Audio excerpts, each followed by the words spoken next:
Vote মিটতেই BJP কর্মী polling এজেন্টের বাড়িতে সাদা থান ও প্রাণনাশের হুমকি।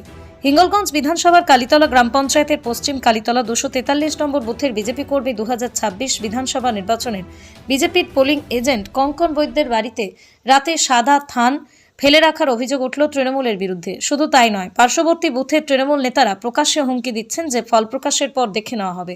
বিজেপি করার অপরাধে এই লাগাতার মানসিক হেনস্থা ও প্রাণনাশের হুমকি বলেই দাবি বিজেপি নেতৃত্বের। এই বিষয় নিয়ে কালীতলা গ্রাম পঞ্চায়েতের প্রধান শ্যামল মণ্ডল বলেন, এটি সম্পূর্ণ সাজানো ঘটনা।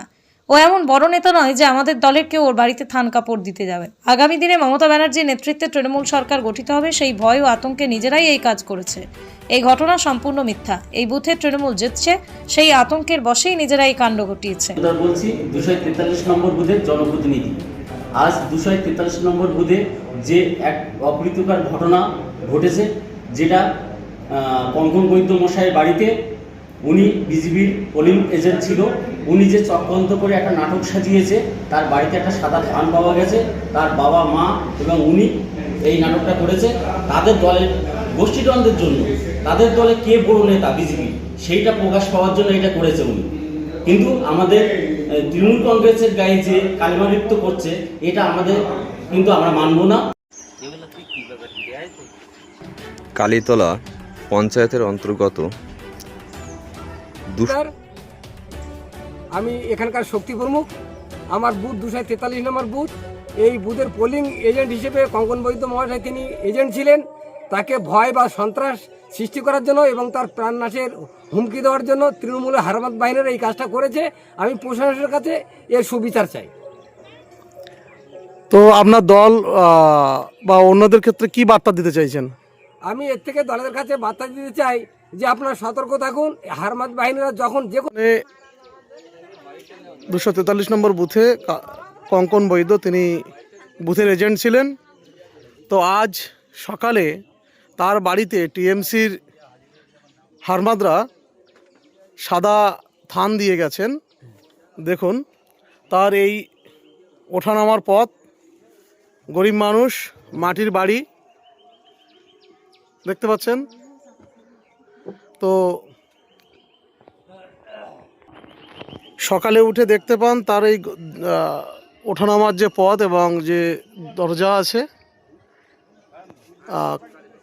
বাঁশের চটার যে দরজা, সেখানেই তার এই যে থান কাপড় দিয়ে গেছেন, সাদা থান দেখতে পাচ্ছেন। দরজাটা খোলা হচ্ছে, ওখানে থাক। এই দেখুন, দরজাটা খোলা হচ্ছে।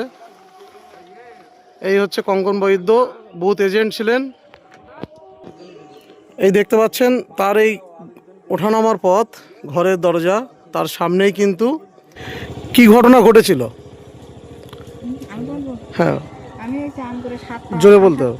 7:30টার সময় আমি এই তুলসীর পাতা তুলতে এসেছি, আর আমার ছেলে ডাকতে এসেছি যে তুই দুটো খেয়ে নাও। তারপরে আমার বলছে, মা ওই দরজার মুখের পেপারটা একটু সরিয়ে দাও না, আমি দরজাটা খুলি। তারপরে আমি ফিরে দেখি 243 পারে কঙ্কন বৈদ্যের বাড়িতে যে ঘটনা থান কাপড় দেওয়া নেই, এটা সম্পূর্ণ সাজানো ঘটনা। ও এমন বড় নেতা নয় যে ওর বাড়িতে থান কাপড় দিতে যাবে আমাদের দলের কেউ। সুতরাং আগামী দিনে মমতা ব্যানার্জির নেতৃত্বে আমাদের তৃণমূলের সরকার গঠিত হচ্ছে, মুখ্যমন্ত্রী হবে মমতা ব্যানার্জি। যার ফলে আগামী দিনে ভয়ের আতঙ্কে ও নিজেরাই সাজিয়ে এই কাজটা করেছে। এটা সম্পূর্ণ ভুয়া এবং মিথ্যা। এনার কথা আমাদেরকে করতে পারে না। সুতরাং ওই বুথে আমাদের আনন্দ সরকার দিচ্ছে এবং এবার আমাদের সরকার গঠন হচ্ছে। এই আতঙ্কের বশত ওই কাজগুলো ঘটিয়েছে, এটা সম্পূর্ণ মিথ্যা। আপনার নাম? আমার নাম শ্যামল মণ্ডল, প্রধান, কালীতলা গ্রাম পঞ্চায়েত।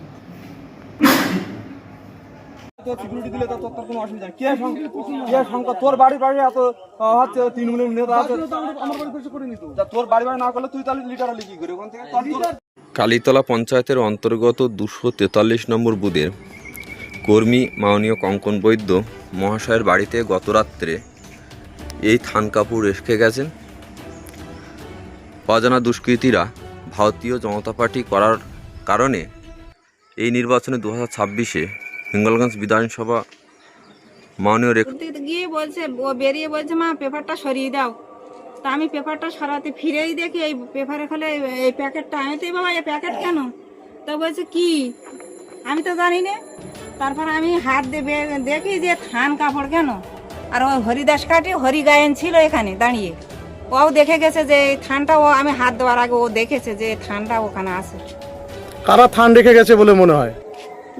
যারা ভিন্ন পার্টি ছাড়া কে রাখবে? কোন পার্টি বলে মনে টিএমসি, আমার ছেলে করে বিজেপি।